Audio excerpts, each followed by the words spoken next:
नमस्कार। भक्ति रस में आप सभी का स्वागत है। आज की कथा में हम जानेंगे अनंत चतुर्दशी क्यों मनाई जाती है, इसका क्या महत्व है और इस दिन ही गणेश जी का विसर्जन क्यों किया जाता है। हर वर्ष भाद्रपद माह के कृष्ण पक्ष की चतुर्दशी को अनंत चतुर्दशी मनाई जाती है। इस वर्ष 28 सितंबर को अनंत चतुर्दशी का पर्व मनाया जाएगा। यह दिन जगत के पालनहार भगवान विष्णु को समर्पित होता है।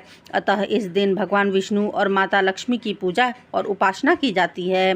साथ ही पूजा होने तक व्रत और उपवास भी रखा जाता है। वहीं पूजा के समय भगवान विष्णु को अनंत रक्षा सूत्र समर्पित किया जाता है। धार्मिक मान्यता है कि अनंत चतुर्दशी तिथि पर भगवान विष्णु की पूजा कर रक्षा सूत्र बांधने से व्यक्ति के सभी बिगड़े काम बनने लगते हैं। साथ ही सभी प्रकार के शारीरिक और मानसिक परेशानियां से मुक्ति मिलती है। अनंत चतुर्दशी कब है तथा पूजा का शुभ मुहूर्त कब का है।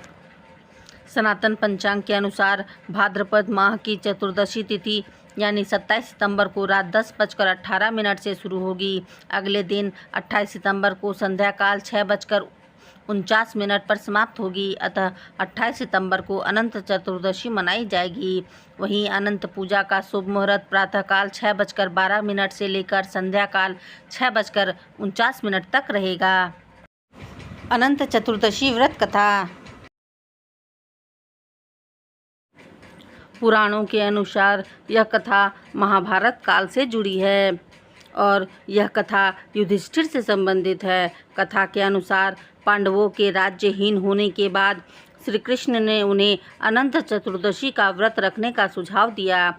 इसके बाद पांडवों ने हर हाल में राज्य वापस पाने के लिए व्रत करने के लिए सोचा, परंतु उनके मन में कई प्रश्न थे जिनका उत्तर उन्हें श्री कृष्ण से पूछा। यह अनंत कौन है और इसका व्रत क्यों करना चाहिए। उत्तर देते हुए श्री कृष्ण ने कहा कि श्री हरि के स्वरूप को ही अनंत कहा जाता है और यदि उनका व्रत रखा जाए तो ऐसा करने से जिंदगी में आने वाले सारे संकट खत्म हो जाते हैं। अनंत चतुर्दशी पर सुनने वाली दूसरी कथा। आइए जानते हैं एक और कथा जो बहुत प्रचलित है। उस कथा के अनुसार सुमंत नाम का एक ब्राह्मण था।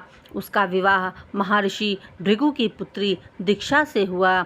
इन दोनों की संतान का नाम सुशीला था। दीक्षा की जल्दी ही मृत्यु हो गई, इसीलिए सुमंत ने कर्कशा नामक कन्या से विवाह कर लिया। उन्होंने अपनी पुत्री का विवाह कौंडिल्य मुनि से करवाया, परंतु कर्कशा के क्रोध के चलते सुशीला एकदम साधनहीन हो गई। सुशीला अपने पति के साथ जब एक नदी के किनारे पहुंची तो उसने कुछ महिलाओं को व्रत करते हुए देखा। उसने भी अपनी समस्याओं के निवारण के लिए चतुर्दशी व्रत रखना शुरू किया और इस तरह व्रत रखने के बाद उसकी सभी मनोकामनाएं पूर्ण हो गईं। आइए जानते हैं अनंत चतुर्दशी के ही दिन गणेश जी का विसर्जन क्यों किया जाता है। अनंत चतुर्दशी के दिन गणेश चतुर्थी का अंत होता है तथा गणेश जी का विसर्जन किया जाता है। इसके पीछे भी एक पौराणिक कथा है।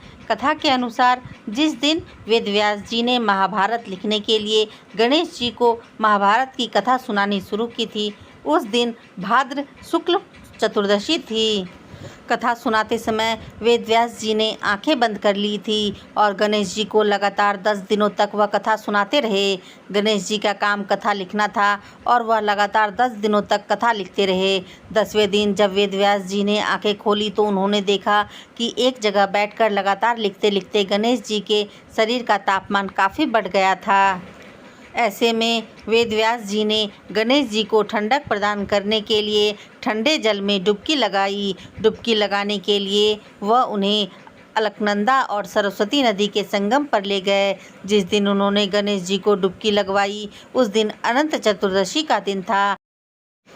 यही वजह है कि अनंत चतुर्दशी के दिन गणेश चतुर्थी का अंत होता है और इस दिन गणेश जी का विसर्जन किया जाता है।